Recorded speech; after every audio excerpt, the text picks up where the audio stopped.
Efésios capítulo 4, versos de 31 até o capítulo 5, verso 2. Assim diz a palavra do Senhor. Longe de vós toda a amargura, cólera e ira e gritaria e blasfêmias, assim também como toda, ou bem assim como toda malícia. Antes, sede uns para com os outros benignos, compassivos, perdoando-vos uns aos outros, como também Deus em Cristo vos perdoou. Sede, pois, imitadores de Deus, como filhos amados, e andai em amor, como também Cristo nos amou e se entregou a si mesmo por nós, como oferta e sacrifício a Deus em aroma suave. Vamos orar. Ó Senhor, em nome de Jesus, estamos diante do Senhor. A Tua palavra está também diante de nós. Ela é perfeita, cheia de verdades que nos ensinam a grandeza do Senhor, ao mesmo tempo em que nos motiva a viver para a Tua glória. Por isso, em nome de Jesus Cristo, nós pedimos que nessa noite o Senhor nos abra o entendimento, nos faça compreender as verdades que estão contidas nesse texto, a aplicar às nossas vidas, ao nosso coração, e ó Deus, andar de acordo com a Tua vontade. Perdoa os nossos pecados e nos ajuda a vivermos em santidade para a Tua glória, em nome de Jesus. Amém.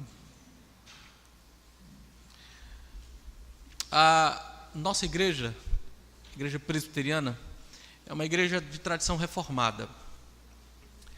Reformada porque nossa tradição está diretamente ligada à reforma protestante, mais especialmente ao grande reformador João Calvino. E um dos lemas da reforma protestante, ou uma das máximas, além dos lemas, nós temos os lemas da reforma: somente a graça, somente a Escritura, somente Cristo, somente pela fé, somente a Deus glória. Mas há um lema, uma afirmação feita pelos reformadores muito interessante: é que uma igreja reformada, ela deve sempre estar se reformando. E estar se reformando significava voltar o tempo inteiro à Escritura, voltar de novo às antigas verdades e reavaliar sua conduta, reavaliar sua prática, seu aspecto doutrinário, sempre à luz do que os reformadores descobriram, do que a palavra de Deus ensina. Bem, se uma igreja reformada deve estar sempre se reformando, um cristão genuíno, verdadeiro, ele precisa também estar sempre se reformando. Deve estar sempre crescendo, sempre avançando. Deve estar sempre pronto a abandonar certos vícios e a cultivar certas virtudes. É isso que Paulo diz aqui nesse capítulo interessante. O apóstolo Paulo vem chamando os cristãos, no capítulo 4, a viverem de modo distintivo, diferente dos não cristãos nesse mundo. No verso 17 do capítulo 4, ele diz que nós devemos andar, digo isto, e no Senhor testifico, que não andeis mais como também andam os gentios, na vaidade dos seus pensamentos. A ideia é, você não pode mais viver como os que não confiam e não creem em Deus vivem. Você deve viver de modo diferente no mundo, tanto para aumentar a unidade do corpo de Cristo, quanto especialmente a igreja local, quanto para glorificar a Deus. E Ele nos tem dado áreas específicas nas quais devemos viver distintivamente daqueles que não são cristãos. Nós devemos buscar a santidade para unir a igreja, para vivenciar, experimentar a unidade da igreja. Nós devemos demonstrar e melhorar a unidade que já existe pelo Espírito Santo e testemunhar isso para a glória de Deus no mundo. E ele se concentra em algumas áreas aqui no capítulo 4. Ele falou sobre a verdade, por exemplo. Ele disse: cristãos, por mentir, minam a unidade da congregação. Você tem um testemunho ruim para o mundo, então diga a verdade, é o que ele diz. E falando, por exemplo, da ira, ele fala da ira injusta, e ele diz: ao invés de irar pecaminosamente, você deve fazer o que é certo e ser paciente, longânimo. Ele diz que nós minamos a unidade do corpo quando nós expressamos a ira de forma pecaminosa ou quando expressamos uma ira pecadora. Ele falou também não apenas de mentir e de raiva, mas falou também de roubar. E obviamente o roubo dos irmãos minaria a unidade do corpo e levaria um testemunho muito ruim no mundo. Ele falou também da questão da fala insatisfatória, do modo como você fala no verso 29, e nos exortou a maneira correta de falarmos para ter uma visão encorajadora para os nossos irmãos e irmãs em Cristo Jesus. Ao invés de falar tudo o que você pensa, você deve falar no tempo certo, deve falar com graça, deve falar visando a edificação do seu irmão. 4:29. E isso nos leva, meus irmãos, ao quinto exemplo particular que ele quer nos dar de como vivermos a graça de Deus, como melhorarmos a unidade do corpo ou experimentarmos a unidade do corpo em nossa vida, como vivemos de modo distinto como cristãos nesse mundo, como trazemos a glória ao nome do Senhor. E é em toda essa área de atitudes do nosso coração, expressas em palavras e ações e em padrões de comportamento, que nós devemos nos concentrar. Ele quer especialmente lidar com o problema da amargura e contrastar uma vida de amargura expressa em atitudes, palavras, em ações, com uma vida de bondade, uma vida de amor, uma vida de perdão. E ele quer mais uma vez expressar as nossas vidas em bondade, em amor e perdão, porque isso faz com que nós preservemos a unidade do corpo, dá testemunho ao mundo da graça de Deus e, evidentemente, mostra que a graça soberana está de fato operando em nós e nos tem feito diferentes das pessoas ao nosso redor. Porque as pessoas ao nosso redor se voltam para si mesmas, as pessoas ao nosso redor são amargas sobre a vida e expressam essa amargura em palavras e em suas atitudes e em suas ações. O apóstolo está dizendo algo extraordinário aqui, extraordinário, absolutamente extraordinário, e que é absolutamente impossível sem a graça de Deus. O apóstolo está nos dizendo que nós devemos afastar certas atitudes, palavras e ações que mostram ressentimento contra a providência de Deus em nossas vidas. Devemos colocar de lado tais atitudes, palavras e ações que mostram que nos ressentimos com o que Deus tem feito em nossas vidas, que não cremos na bondade da providência de Deus sobre as nossas vidas, nos tornamos amargos e ressentidos e começamos a expressar essa amargura na atitude, na palavra e na ação contra os nossos irmãos. Ele está dizendo que devemos descartar atitudes, palavras e ações que mostrem ressentimento contra essa providência de Deus. E é isso que ele quer que você e eu vejamos hoje à noite. Na verdade, o apóstolo diz que devemos procurar ser como Deus em nosso comportamento, que devemos amar como Cristo nos amou. E eu quero que você veja essas três coisas em particular hoje à noite, que Paulo está nos ensinando. A primeira tem a ver com a nossa inclinação pecaminosa ao ressentimento contra a providência de Deus ou as coisas que as pessoas fazem em nossas vidas. Isso nos torna amargos. A segunda coisa tem a ver com a predisposição piedosa, uma predisposição, uma atitude, um instinto para ser gentil e perdoador. E a terceira tem a ver com o fundamento para fazer tudo isso, que é imitarmos a Deus, o nosso Pai Celestial, por causa de seu Filho Jesus Cristo e do seu amor por nós. Vamos olhar então essas três coisas. Verso 31, meus irmãos, retire as disposições, atitudes e palavras e ações pecaminosas da sua vida. Retire o que é mal, diz o apóstolo Paulo. A primeira coisa que eu quero que você veja é que Paulo está nos falando de nossa inclinação pecaminosa a nos ressentir contra a sua providência em nossas vidas e a nos tornar amargos. Ele diz assim, que toda a amargura, e ele começa com essa palavra no verso 31, longe de vós, toda a amargura, a cólera, a ira, a gritaria e a calúnia sejam afastadas, ou blasfêmia, sejam afastadas de vós, juntamente com toda a malícia. Você vê, o apóstolo Paulo está nos dizendo que nós devemos pôr de lado essas disposições. Ele diz, longe de vocês, retirem isso de vocês. E ele quer que eu e vocês façamos essas coisas. Ele diz, tirem essas disposições, tirem essas inclinações, tirem essas atitudes, essas palavras, essas ações de vocês. E ele está falando aqui de uma atitude de coração, e tudo começa no coração. Uma visão da vida que, quando recebemos bênção nessa vida, não reconhecemos adequadamente que Deus deu essas bênçãos, e então, quando enfrentamos momentos difíceis nessa vida, provações nessa vida, ficamos amargurados, porque pensamos que, de alguma forma, Deus nos enganou, que Ele realmente não se importa conosco, que Ele não é bom o suficiente. Então a amargura se transforma em palavras, e se transforma em ressentimento, e ela se transforma em raiva para com os outros. Ela expressa essa amargura em atividade verbal, mas também é expressa em atitude de coração, que traz má vontade para com as outras pessoas, se ressente dos outros que têm bênçãos que não temos, não se alegra com os outros quando eles têm bênçãos, pensa que Deus é melhor para aquela pessoa do que é para nós.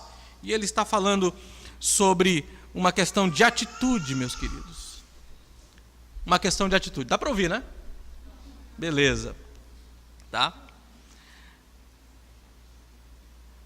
Léo vai arrumar um pouquinho aqui. E olha só o que ele diz. O apóstolo está lidando com essa questão de predisposição e de atitude do coração. E ele fala especificamente de como essa atitude se manifesta, usando seis palavras. 6 palavras particulares nessa passagem. 6. Olhem comigo aí. Veja o verso 32. Longe de vós toda amargura. Veja o texto. Abra sua Bíblia. Abra sua Bíblia. Dá uma olhada no seu texto. Presta atenção no texto. Toda amargura. Essa palavra aqui no original, ela traz a ideia de um espírito ressentido, amargurado.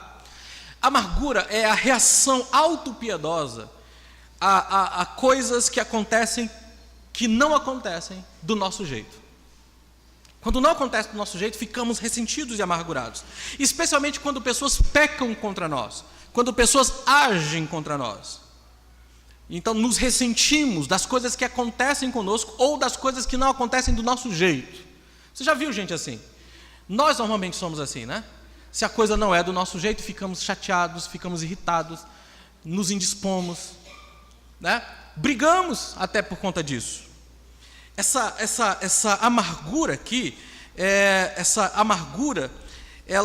ou quando nós estamos assim amargurados, permite que tudo fique azedado pelo ressentimento. E nós nutrimos as nossas queixas. E essas queixas são nutridas, alimentadas, e nós não impedimos que essas queixas morram. Uma pessoa amarga, ela sempre acha alguma coisa para reclamar.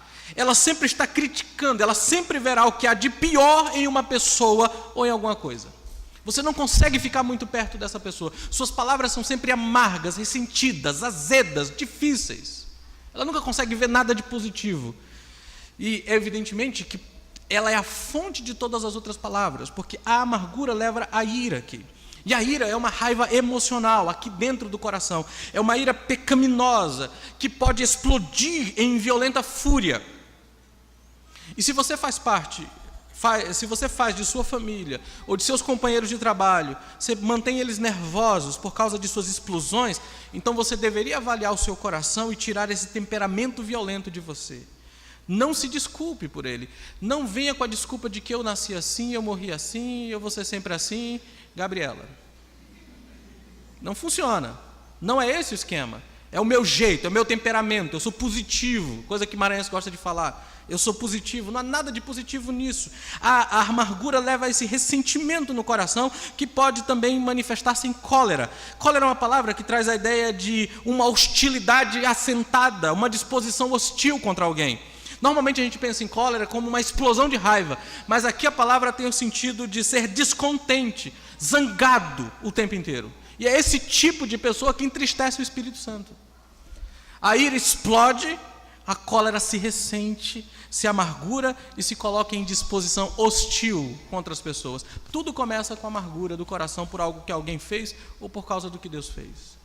E isso que está dentro da pessoa explode numa ira violenta ou numa gritaria. Não é essa a próxima palavra? Gritaria. E o que é isso? Você já ouviu uma voz levantada em tom audível para todo mundo ouvir? Uma discussão.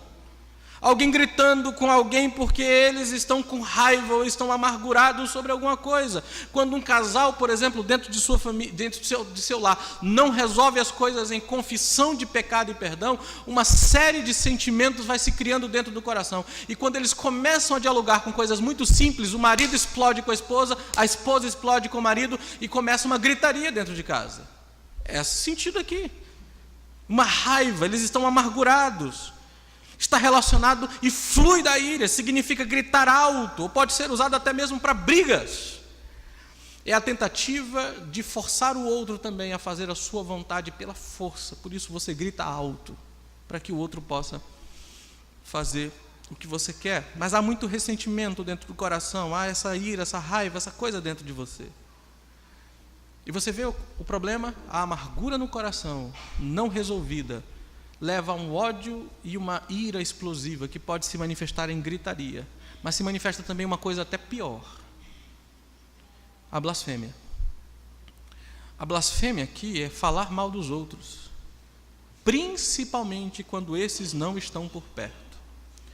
De todos os pecados contra uma pessoa, esse é um dos que mais machucam, porque calúnia prejudica a reputação. E uma vez que você tenha sido caluniado, você nunca removerá completamente a impressão e a dúvida persistente que permanece contra o seu caráter. E o 9º mandamento nos proíbe de fazer isso. O 9º mandamento nos proíbe de dar falso testemunho. E o nosso catecismo, o catecismo da nossa igreja, o maior da nossa igreja, corretamente diz que uma das implicações do 9º mandamento é preservação e promoção do bom nome do próximo. É uma das formas de cumprir o 9º mandamento. Esse é um pecado que deveríamos nos guardar cuidadosamente contra, porque é tão natural e tão agradável a nossa natureza pecaminosa criticar e falar mal das pessoas.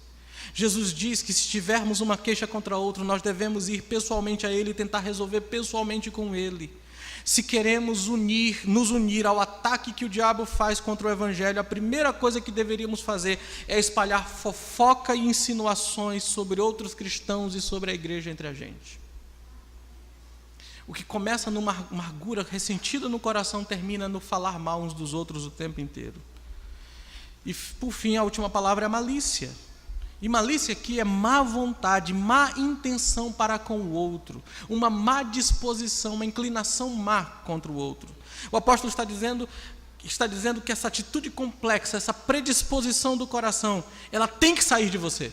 Você tem que parar de fazer isso, você tem que deixar essas coisas de lado. Esse tipo de amargura não é para se manifestar na família de Jesus Cristo, no corpo de Jesus Cristo, porque nós devemos ser diferentes do mundo, nós devemos ser distintos. E isso sugere que essas coisas não são removidas automaticamente em nossa conversão. Não é porque você se tornou um crente que de uma hora para outra um milagre aconteceu dentro do coração e você não vai ser amargurado, ressentido, fofoqueiro, você não vai ficar com ira, com raiva, você vez por outra descobrirá essas inclinações dentro de você. Mas você tem que fazê-las morrer, você deve deixar de lado, você não pode continuar agindo assim. Não acontece de uma hora para outra. Tendo sido salvos e desejando honrar a Deus, bendizer as outras pessoas e desfrutar das bênçãos de Deus, nós devemos nos aplicar à remoção, a remover essas atitudes malditas. Mas você entende que essa mentalidade, essa predisposição, essa visão da vida, essa atitude expressa em palavras e ações é fundamentalmente, esse é o ponto aqui, um ressentimento sobre a providência de Deus. O problema final é sempre o meu coração diante de Deus. Quem é que controla absolutamente tudo o que acontece conosco? É Deus.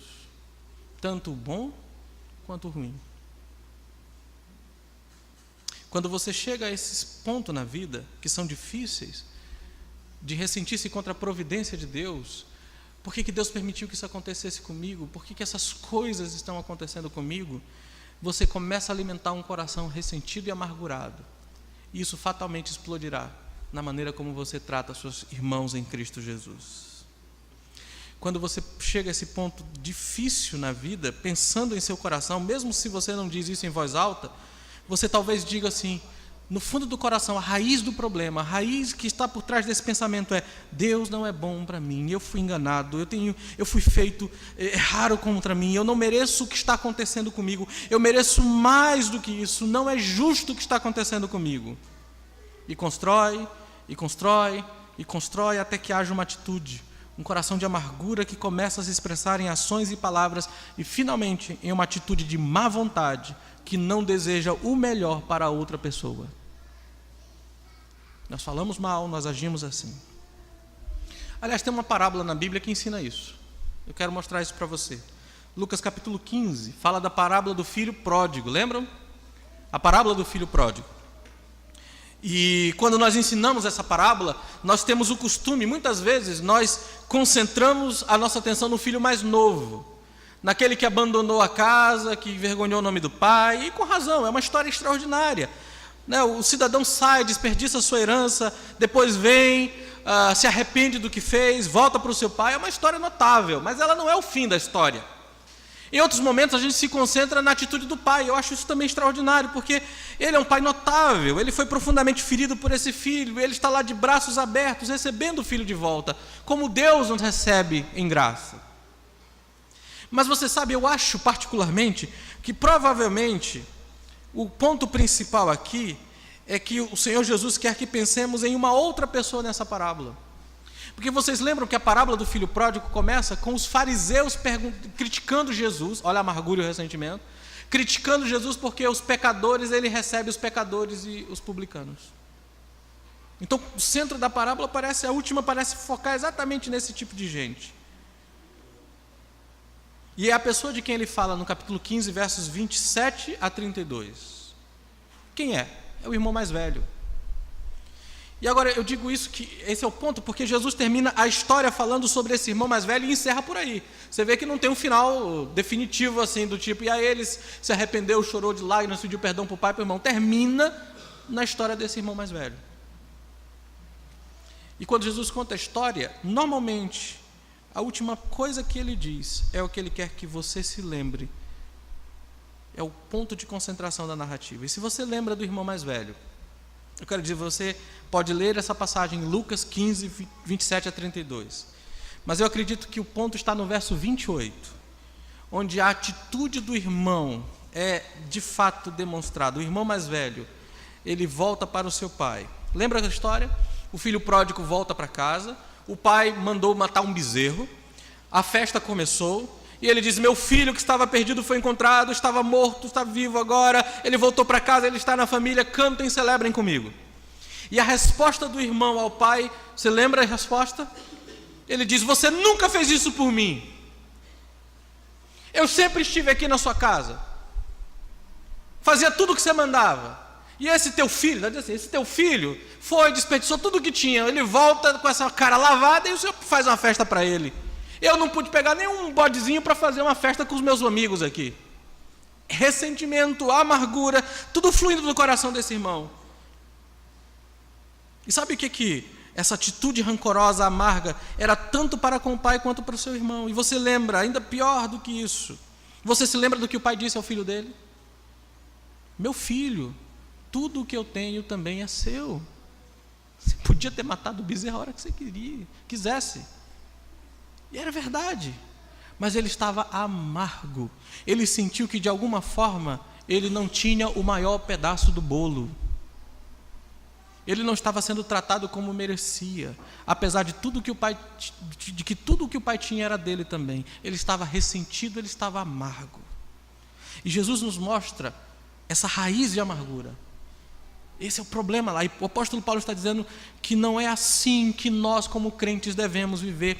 Não devemos ter essa amargura expressa em atitude, palavra e ação em nossa vida. Você sabe, isso é muito mais fácil de dizer do que fazer. E há algumas coisas muito difíceis na vida que você precisa nutrir para poder ter uma vida cristã muito saudável. E eu sei que tem muita coisa que pode ter acontecido na tua vida que nutriu esse tipo de amargura. Alguém pecou contra você, alguém fez algo contra você, você planejou coisas na sua vida e não estão acontecendo do jeito que você gostaria. Você planejou, você lutou, você estudou, mas as circunstâncias te levaram para outro lugar. As circunstâncias mudaram o seu modo de viver, os seus planos foram frustrados, o seu reino foi abatido pelo reino maior, o reino de Deus. No lugar de ficar ressentido, amargurado, você deve abandonar esse sentimento. Se alguém magoou você, se alguém entristeceu você, se alguém pecou contra você, não é amargura, ressentimento, gritaria, blasfêmia que vai resolver o problema, não é o tipo de atitude que um cristão deve ter. E eu sei dizer para você, não seja amargo, é uma pílula amarga para engolir por pessoas que receberam um golpe que leva à amargura. Então, com certeza, Paulo tem algo a mais nos dizer do que simplesmente não seja amargo. Ele tem mais coisa para dizer para nós, e é o que ele faz. Veja o verso 32. Não apenas ele diz, não faça isso. Ele diz, em vez disso, Sejam gentis e perdoem uns aos outros à luz do perdão de Deus por vocês.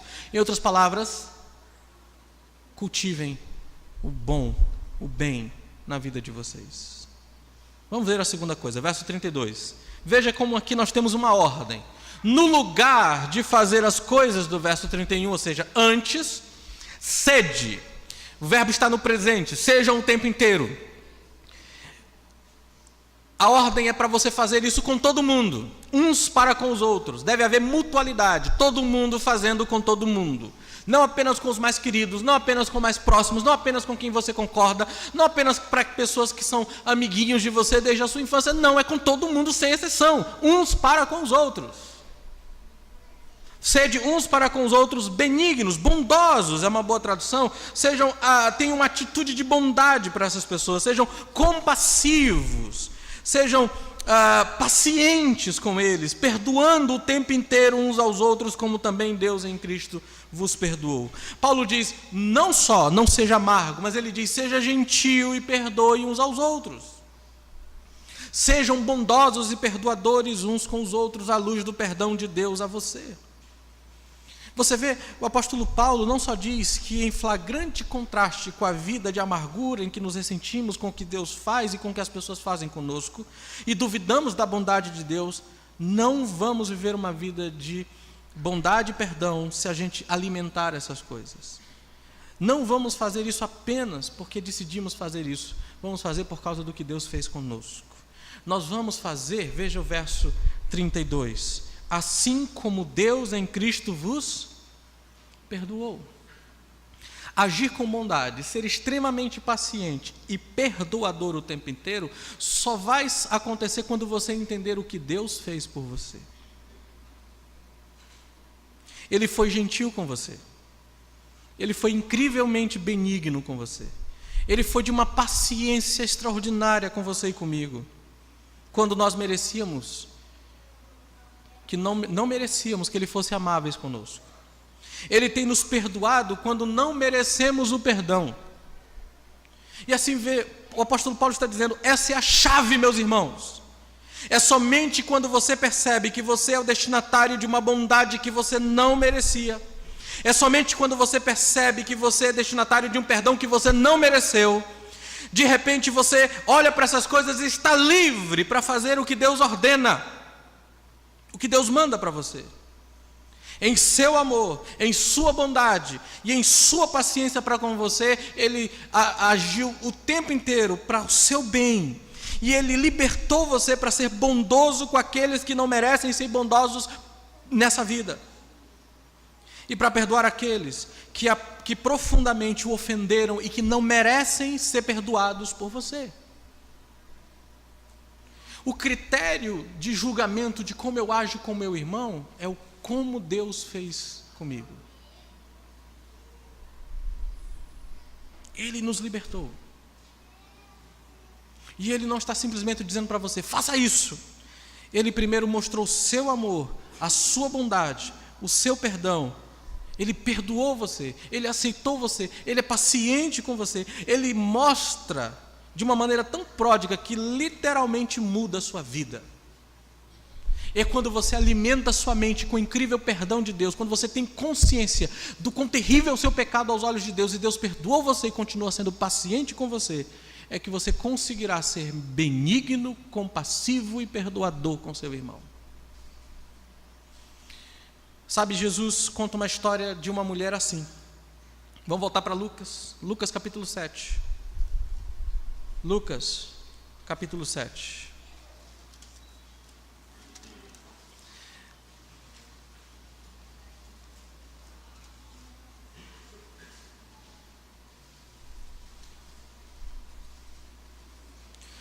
A pecadora que ungiu os pés de Jesus, vocês lembram da história? É a história de uma mulher imoral, uma mulher com uma reputação terrível na comunidade. O texto diz que um fariseu convidou Jesus para jantar com ele. Jesus entrou na casa do fariseu, tomou lugar à mesa. E uma mulher da cidade, pecadora, olha só, não tem nome, mas tem um adjetivo para ela é pecadora. Sabendo que Jesus estava na mesa, na casa do fariseu, levou um vaso de alabastro com unguento. E estando por trás, aos seus pés, chorava, regava enxugava-os com lágrimas e os enxugava com os próprios cabelos. Olha, mulheres sabem como isso é terrível. Imagina pegar o seu cabelo e enxugar o pé de alguém. A humildade e o quebrantamento dessa mulher era incrível, imagina só. E ainda por cima beijava-lhes os pés e os ungia com unguento.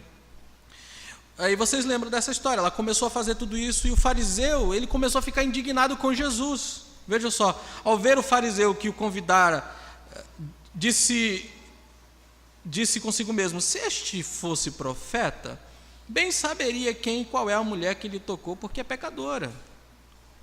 Ele ficou ressentido. Se esse homem fosse realmente, aí você lembra que Jesus se volta para ele e diz: deixa eu contar uma história para você. Jesus gosta de contar histórias, e eu acho isso maravilhoso. E ele diz: pode falar, mestre. Certo credor tinha 2 devedores. Um lhe devia 500 denários e o outro 50. Não tendo nenhum dos 2 com que pagar, perdoou-lhes a ambos. Qual deles, portanto, o amara mais? Respondeu-lhe Simão: suponho que aquele a quem mais perdoou. Replicou Jesus: você julgou bem. E voltando-se para a mulher, disse: vê essa mulher? Entrei na tua casa e não me deste água para os pés, o que qualquer dono de casa do Oriente faz com um convidado para almoçar com ele. Não me deste água para os pés. Ela, porém, regou os pés com as lágrimas e os enxugou com os cabelos. Não me deste ósculo. Quando um judeu recebia alguém na sua casa, principalmente um convidado especial, beijava o rosto.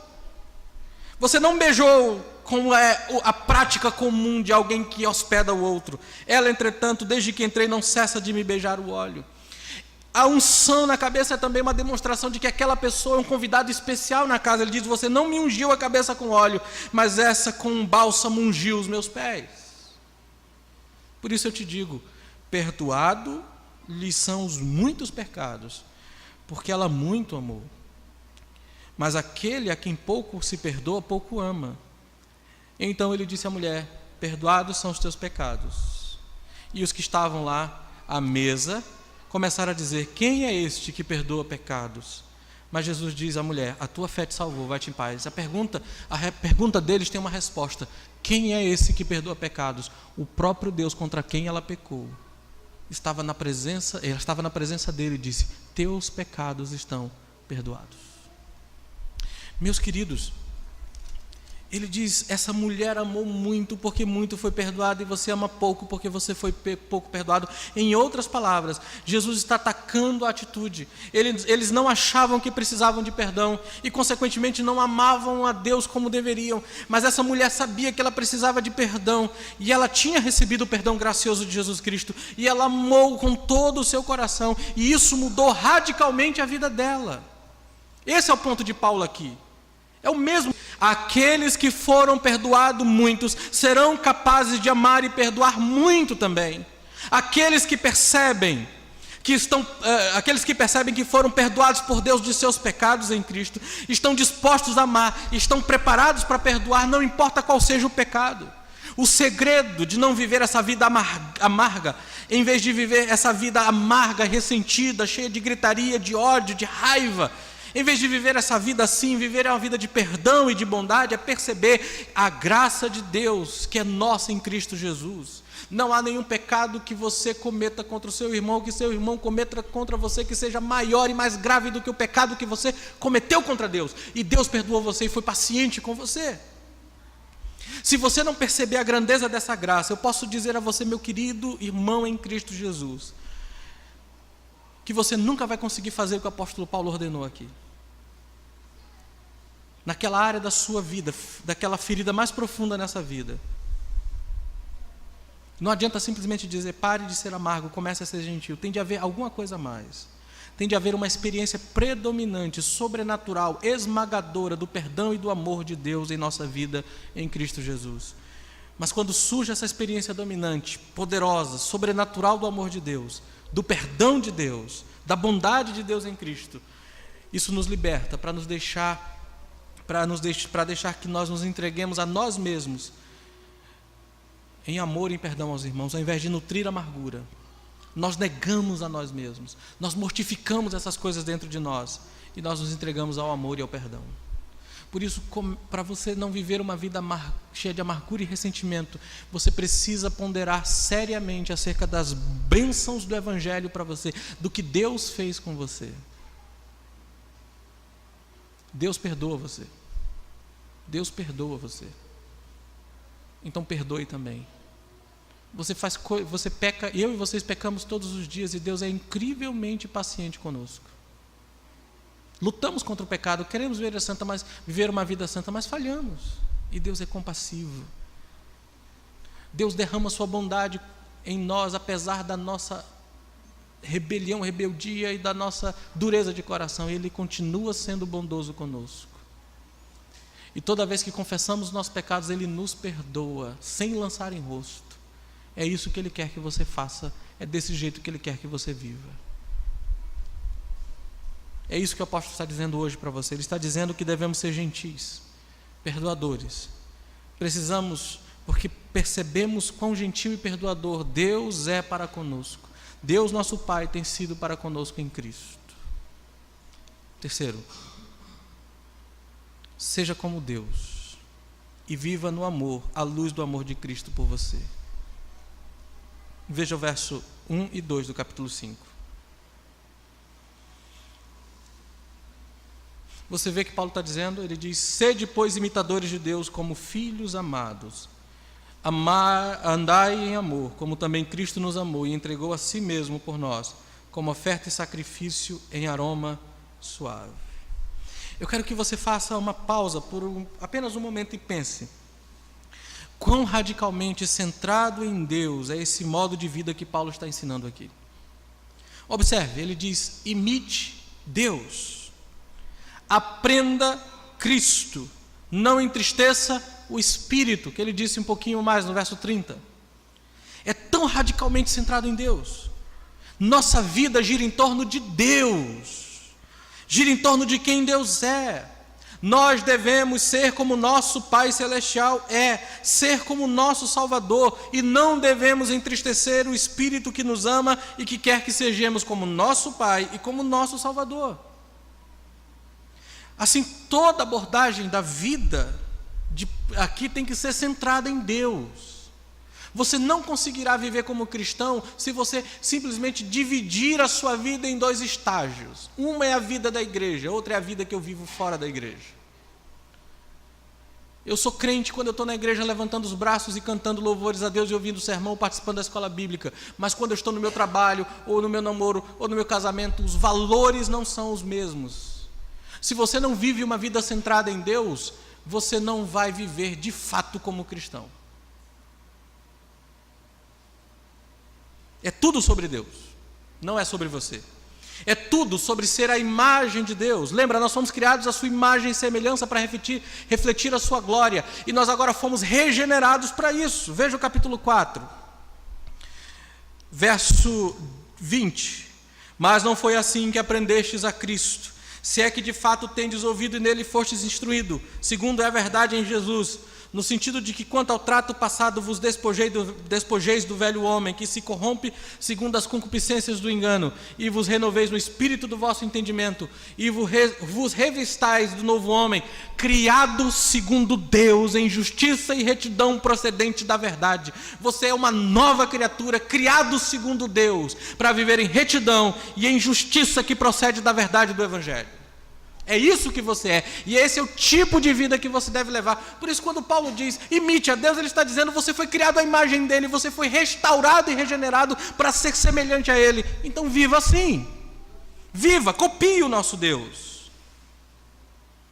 É tudo sobre ele. Devemos ser como nosso Pai, como nosso Salvador. É tudo centrado nele, é tudo sobre ser a imagem, é tudo aquilo que ele quer que nós sejamos. Mas observe também os fundamentos da graça, do ensinamento de Paulo sobre essa vida cristã. Devemos ser perdoadores e gentis, devemos ser cuidadosos, amorosos, pacientes, devemos perdoar. Por quê? Veja o verso 2. Por causa do amor, e da bondade, e da misericórdia, e do perdão de Deus por nós. Andar em amor aqui, a palavra andar significa viva, se comporte. Esse deve ser o seu estilo de vida. Ande o tempo inteiro em amor.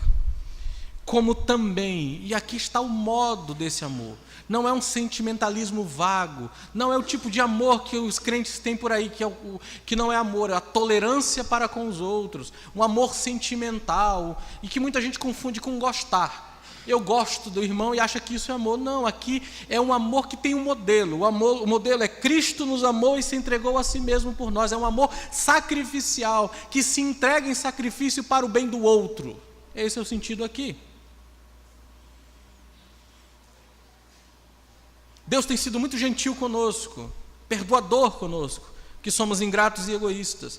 E nós devemos ser pacientes, misericordiosos e perdoadores também com os que são ingratos e egoístas contra nós, porque o perdão de Deus foi dado àqueles que não merecem perdão. Nós devemos perdoar aqueles que não merecem perdão, porque o amor de Cristo foi dado aos que não merecem ser amados e aos que não amam. Nós devemos amar o que não é amável e que não é amoroso. O seu amor pelo seu irmão não é uma resposta ao amor dele por você. Você deve amá-lo, independente disso. É uma coisa incrível que Paulo está dizendo aqui.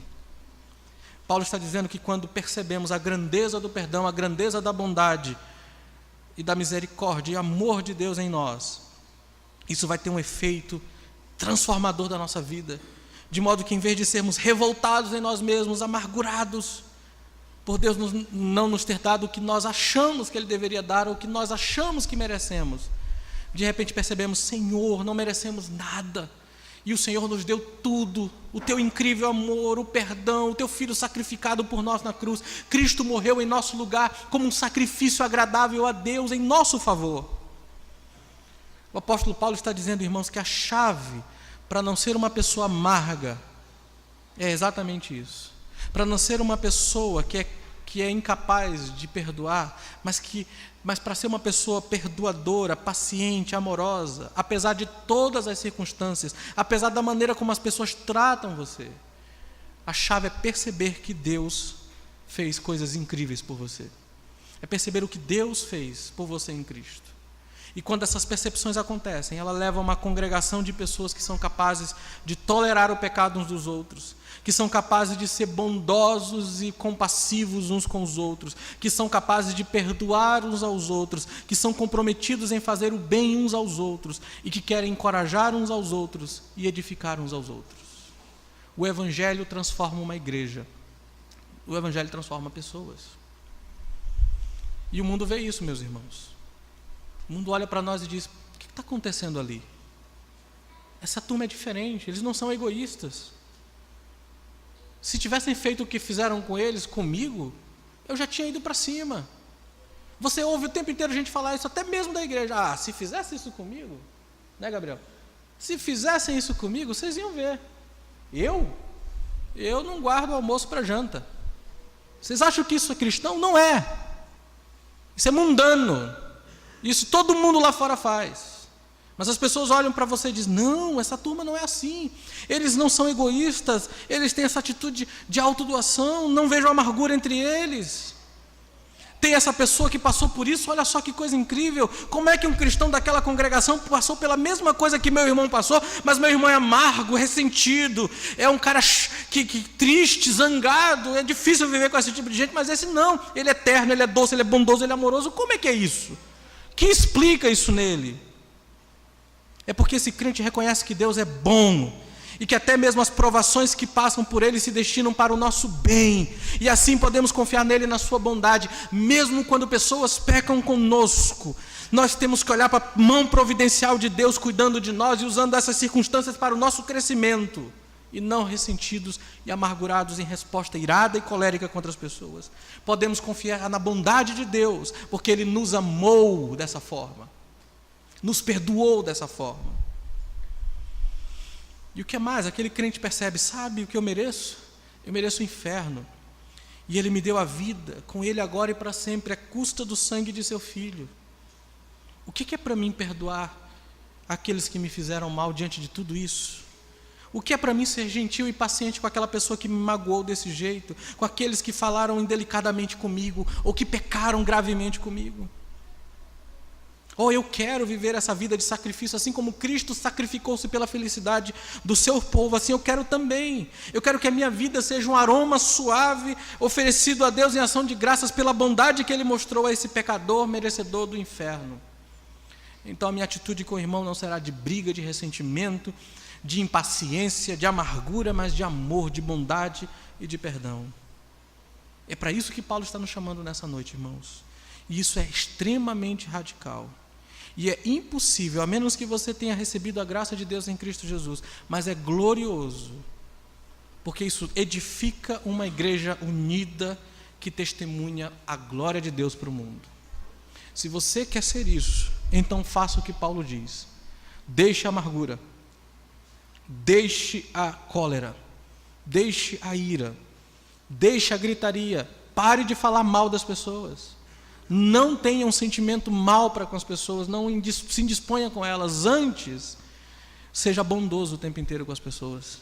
Tenha paciência, não seja crente de pavio curto. Não existe essa palavra crente e pavio curto, não entram na mesma frase. Não existe, não funciona na mente de Deus. Deus é paciente. Se você é um filho de Deus, você tem que imitá-lo. Seja paciente e perdoe o tempo inteiro o seu irmão. E quando você perdoar, não perdoe como o mundo perdoa, que perdoe e joga no rosto na primeira briga que surge. Perdoe como Cristo perdoou. Você foi perdoado de uma vez por todas. Isso não será lançado contra você mais. Imite a Deus. Seja tão amoroso como Deus é. Ande em amor. Se comporte amorosamente, do jeito que Jesus Cristo amou você. Um amor sacrificial. Um amor que glorificou a Deus, sacrificando pelo outro. Talvez haja alguém aqui nessa noite que precisa se arrepender da ira, da amargura, da cólera e do ressentimento. Talvez você tenha vivido tempo demais nisso e você não percebeu os sintomas, porque um dos sintomas dessa amargura é o quanto você fala mal das pessoas e o quanto você é impaciente com elas. Esse é um sintoma perigoso. Leve o seu coração diante de Deus, peça perdão e no lugar desses ressentimentos, amarguras e desse modo de agir, haja com paciência. Quando você começar a obedecer à vontade de Deus, você que nasceu de novo, encontrará o poder de graça te ajudando a fazer o que Deus mandou. Não diga, é difícil. É claro que é. Mas você não é deixado para fazer isso sozinho. O Espírito de Deus habita em você e capacita você a fazer isso. A abundante graça da parte de Deus te ajudando a ser assim. Faça. Quando você age com bondade, paciência e perdão, você mata todos esses outros vícios em você. Faça isso. Faça isso o tempo inteiro. Faça isso o tempo inteiro. E você precisa de novas afeições que dão poder a você. Use o Evangelho para criar essas novas afeições. Lembre-se do quanto Deus te ama. Lembre-se do perdão de Deus por você. Lembre-se da graça de Deus na sua vida. Não há nada que se compare a isso. Se Deus te perdoa assim, você certamente pode perdoar qualquer pecado que cometam contra você. Vamos orar. Senhor, em nome de Jesus, para a glória do Teu nome, nós reconhecemos a nossa dependência da Tua graça para fazer aquilo que o Senhor manda. Obrigado porque o Senhor foi profundamente perdoador conosco. Obrigado porque pela Tua misericórdia nossos pecados foram perdoados. E agora nós experimentamos constante amor da Tua parte. Ó Deus bendito e maravilhoso, nós Te agradecemos por isso, mas alimenta em nosso coração mais e mais dessas convicções do grande amor do Senhor por nós, para que a nossa atitude com o nosso irmão não seja cheia de ressentimentos, de raiva, de crítica, de atitude amarga e azeda, mas cheia de amor, de bondade, de paciência, de perdão. Que a nossa mente seja saturada com a verdade de que o Senhor nos amou a ponto de mandar Teu Filho para morrer por nós e que nos perdoou de maneira incrível através de Jesus Cristo. Ajuda-nos, ó Pai, em nome de Jesus Cristo. Amém.